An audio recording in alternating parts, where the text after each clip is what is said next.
Jacques-Louis David stands at the crossroads of art and history, the painter who reshaped classical form into political drama. He taught a nation to see itself as an epic, to recognize virtue in a sculpted pose and the state in a disciplined composition.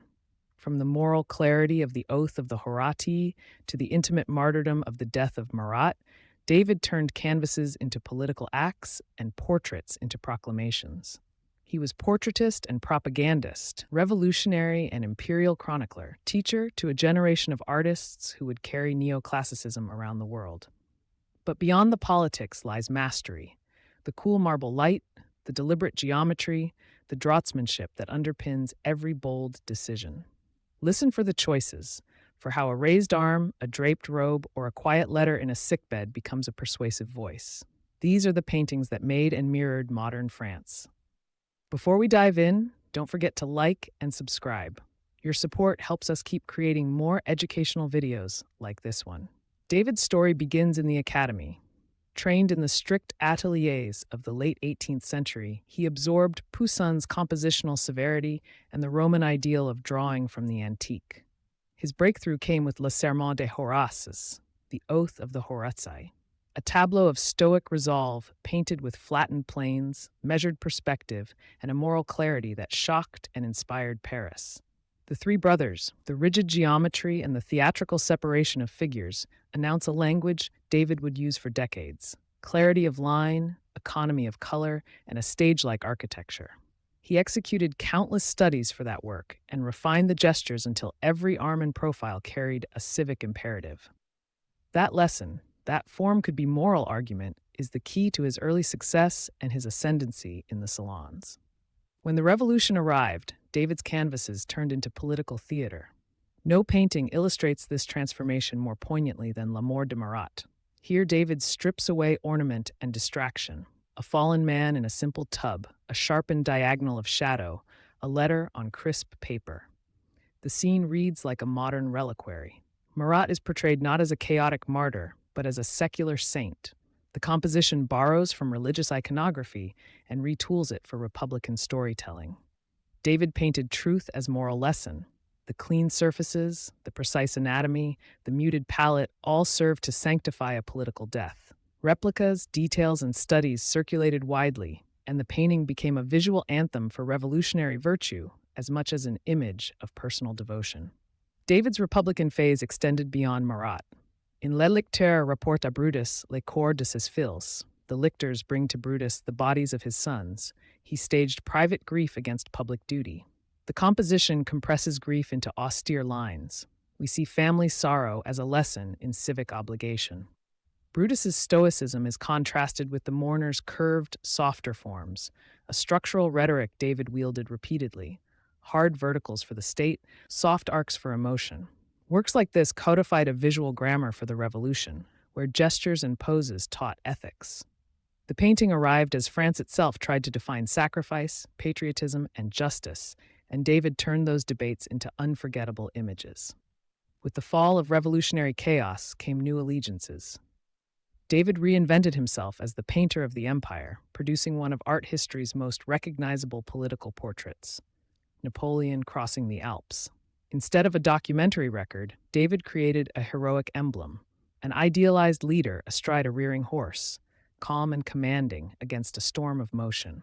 Multiple versions allowed patrons to possess that emblematic image, each slightly altered but always asserting legitimacy through classical references.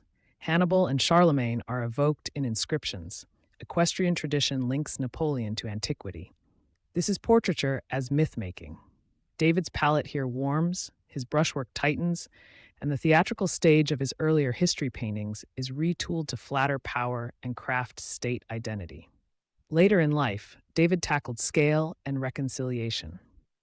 The intervention of the Sabine Women is one of his most complex moral canvases, a scene of conflict interrupted by maternal compassion, where the gestures of women physically and symbolically bridge opposing forces. The painting's composition opens into a complex stage of interlinked bodies, a testament to David's interest in narrative resolution rather than thwarting drama. At the end of his career, he also returned to heroic antiquity with Leonidas aux Thermopyles, Leonidas at Thermopylae, an unfinished saga of sacrifice and leadership. Both works show his continued fascination with classical subjects used to ask contemporary questions. What holds a community together, and how do private devotion and public duty intersect? David wasn't only public spectacle, he was a superb portraitist for private patrons.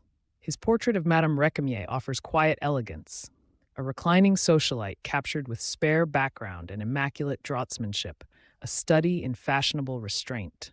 His portrait of Antoine Lavoisier and his wife exemplifies scientific modernity. Instruments and apparatus sit calmly beside elegiac faces, marrying intellect and portraiture. David's self-portraits, meanwhile, are exercises in persona, the artist as observer, as craftsman, as participant in history.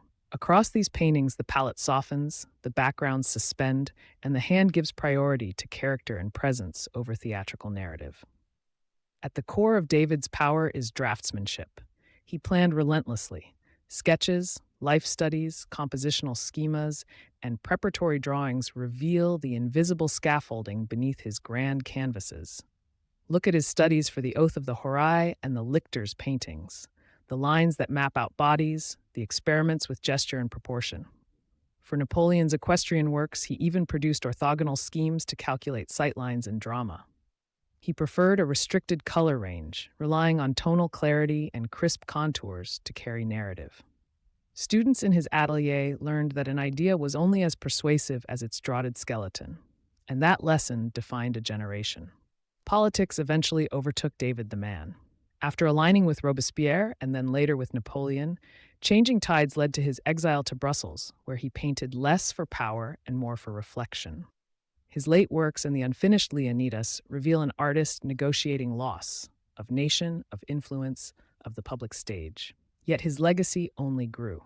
Students like Groth, Ingres, and Gerard carried fragments of his language forward, and neoclassicism spread across Europe and the Americas. Museums now hang his canvases as both aesthetic masterpieces and historical documents, reminders of how art can shape public belief and how a painter's brush can be as consequential as any speech.